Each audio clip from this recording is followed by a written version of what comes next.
resort office. This is basically ground zero for a lot of the cleanup procedures and processes that happen in our facility.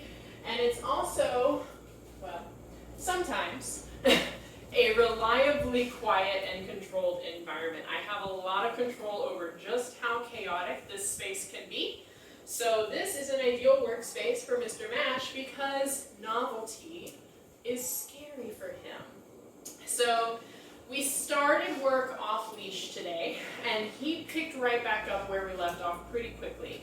He was offering me focus, he was moving with me while off leash together, and he's even responding more reliably to our hand target, which we probably haven't practiced too much at home, but he remembered what it meant when he saw that hand, and he would approach it and boop it, just like this. Yep, that's a good man, good job. The new improvement that we saw today is that he is taking every single cookie I throw at him, which is really great to see. I was worried that we were going to have to rely exclusively on physical affection, but he's a lot more comfortable with me and with this space now, so he's eaten up all the snacks that I have, which gave me the opportunity to introduce a new skill, what I like to call mat work. So you might be able to see at least a part of this pink rug that I have in front of me right here. And Mash is snuffling around on it because I've been dropping treats there. Anytime he moves towards me after exploring this area, I can mark with YEP, yep, and then I can drop a few treats on this mat. What this does is it creates what we call a reward history on this piece of fabric here. Mash.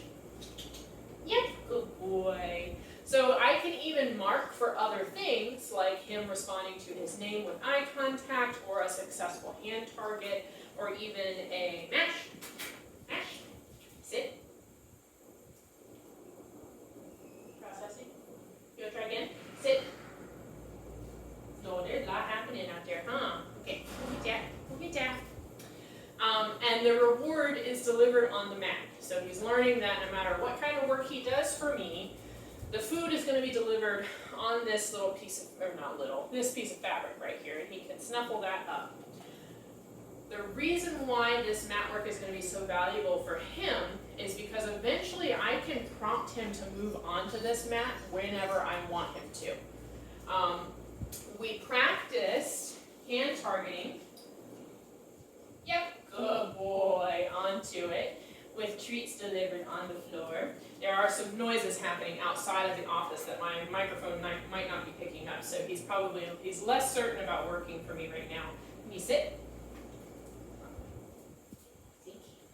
Sit. You are a stubborn little guy. Yeah. Yep, that's so good. You had to think about it, but you did it. Good boy. You're learning stuff. Yeah. This mat work can be prompted, it can be cued.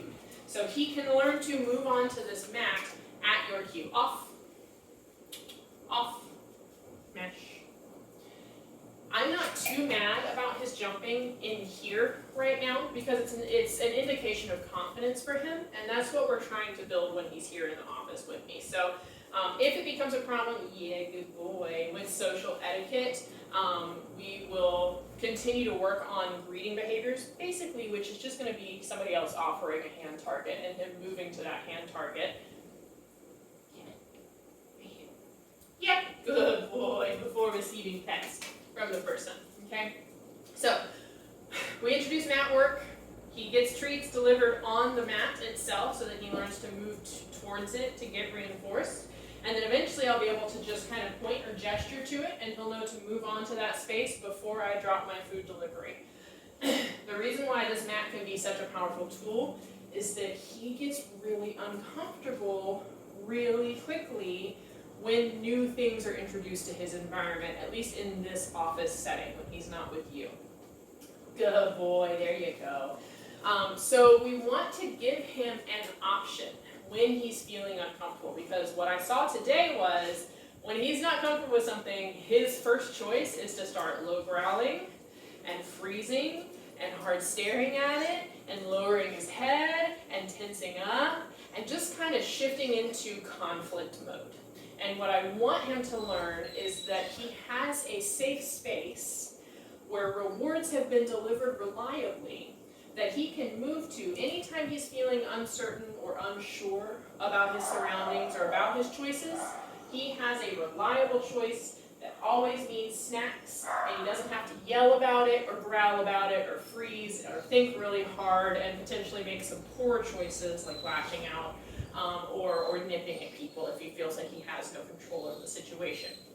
This should always and will always be available to him as a choice. So what I want you to do at home is, if he has a favorite blanket or a bed that you know he enjoys going to, make that his space alone. It doesn't get shared with Sky.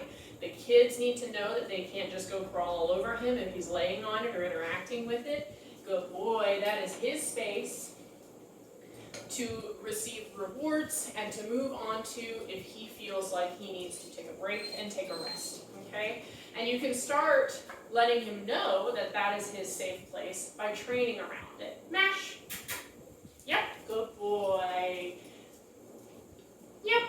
So I'm just ensuring that I deliver the rewards either from my hand while all 4 of his feet are on this rug, or I drop the cookies onto the mat so that he can sniff them out and retrieve them from the rug itself. Okay? And you'll know that he's learning this lesson if he just offers movement onto it and then kind of looks at you like, hey, where's my snack? Which he will get to. Again, we have some noisy neighbors like barking, and we have other team members coming and going outside of this room behind me, and he's showing a lot of concern about that right now. But I'm going to see if I can get him, yeah, good boy, yep, to move away from the door, and that is exactly how you use this. If he is showing concern or stress or anxiety about something, maybe somebody knocked on the door, somebody walked by the house, or the kids are running around and making a lot of noise and he's showing a little uncertainty about it, just give him something to do right, give him a little hand target to move towards. Yep, and then you can, if you're not nearby it, you can very quickly move to your little safe space and deliver the cookies there. And continue delivering cookies there as long as the stressful event is occurring. Good boy. And once the stressful event is over, deliver a couple more cookies and then you just walk away. Okay? Now, he is nice and comfortable. He's showing me a lot of loose body language. So I think this is a good opportunity to show you what happens when I grab his leash.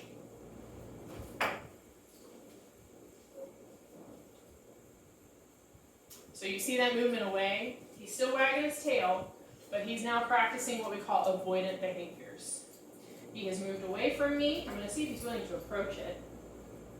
He's not willing to approach it. He's probably going to start looking away. Oh, good boy, he's sniffing a little bit. That's nice. But again, he's moving away from it. This is him saying no. Hard pass. I do not want this tool put on me. I do not enjoy what happens after this tool is put on me. I had to use it anyways, of course, because he needs to be leashed in order to move around the space. So here's what I did. I would drop it and then ask him to come get some cookies from me, which sometimes worked and sometimes does not. Right now it is not working. And the reason why is because he knows what happens next. He has no choice in the matter. The leash does go on. But I did change how he was leashed. Because I noticed when he came in to check in today, you had his leash clipped to the single D-ring located at the very back of his harness. And that gives you some great control, but it can actually be a little bit restrictive against their chest, or basically the equivalent of our clavicle, right here, the sternum for them. So what I did was I kind of walked backwards. I didn't want to make this a confrontation with him, but I did have to put this on. So I just approached him from the side. I got a hand target from him. So you see I just offered my hand here. Yep. And he gave me a boop. And that indicates to me that he's comfortable enough with me interacting to at least get this put on him. And what I did is I clipped the leash to the 2 side D-rings on either side of his harness. This is a novel sensation for him, I believe. And so it kind of threw him for a loop enough for me to get him moving with me, because the pressure felt a little different. Him pulling against it or pulling ahead of me felt a little different with these 2 D-rings versus with the single back D-ring.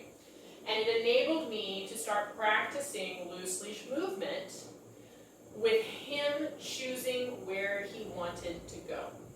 So right now, if I try to move this way, he's going to lean. He's leaning against the leash right now. He's probably off camera, but he's leaning away from me against the leash right now, and that's telling me I don't want to go that way. Guess what? That's fine. That's fine. He can say no. What if we go towards this door? Let's go. Wow, that's a yes. That's a very big yes right there. And I'm going to preempt my movement in this case with the words let's go to indicate to him that I intend to move. It's up to him right now if he wants to move with me or not. My goal with this cue, this let's go cue, is for him to eventually have confidence in me as his handler and you as his handler to go wherever you want to go. But right now, he lacks confidence. So once I say let's go, I'm going to try taking a step. But if he says no, that's fine. I'm going to turn around. Let's go. Be right back. Good boy, yeah! Yep. Yep, good job! Let's go. Let's go, right here. Just right here. That's all we gotta do. That's all we gotta do, right here. Yep, good boy, good job! That was it. One step, that's all it takes. I just want to see him take one step with me as I move ahead of him. And that's what I'm going to reward for. And now the leash will come off. Nothing bad has happened.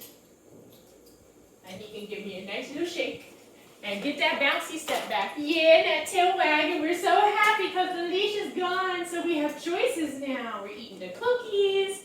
We're exploring things. We're checking out. Oh, there's the shake off. Yeah, good boy. Okay. Now, a dog needs to be leashed. I understand that. But I want us to make sure that once the leash is on, we don't treat it as a controlling tool. It is a communication tool. That is what a leash is. The leash, the harness, the treat pouch, the marker of yep, the cookies, they are all communication tools. And communication goes both ways. Which is why if he says no to something, if I touch this leash, and he says no, that's a communication tool. And now he's coming right back, that's a yes, he's willing to work with me again, okay? Take that into consideration when you're leashing him up to maybe take him out on a walk, if you're leashing him up to get into the car, see what he tells you about the leash when you grab it. If he approaches you and is super bouncy about it at home, that's fantastic. That gives me some more information about what it means when he's here, and how I can redefine what it means when he's here with me. But if you do see him practicing this avoidance whenever you pick the leash up at home too, stop and think about why you're leashing him in the first place. Is it something that he wants to do that he's ready for? Is it something that maybe he has not had reliably good experiences with? Or is it something that he feels like he's completely lost control over? And if he does say no, let me know so that we can start redefining what it means for him to see the leash or to see you approaching him or to move into whatever activity it is that you were trying to get him to do, so that he can enjoy it more and start saying yes more often when he sees the leash coming at him, okay? Let me know if you have any questions. He is a good kid. He is very nervous. He's very, very nervous. So it's going to take some time to start seeing the same problems that you're seeing at home from him here. But when we start seeing those same problems is when I know that we're making progress, because he's gaining confidence here with me, he's gaining confidence in the team members that he sees here, and he's going to start trying new things, like some of the bad habits that he's probably practicing at home with you, okay? You did so good for me today, bud. Can you give one more? Yep, that was so good. Yeah. We'll see you next week.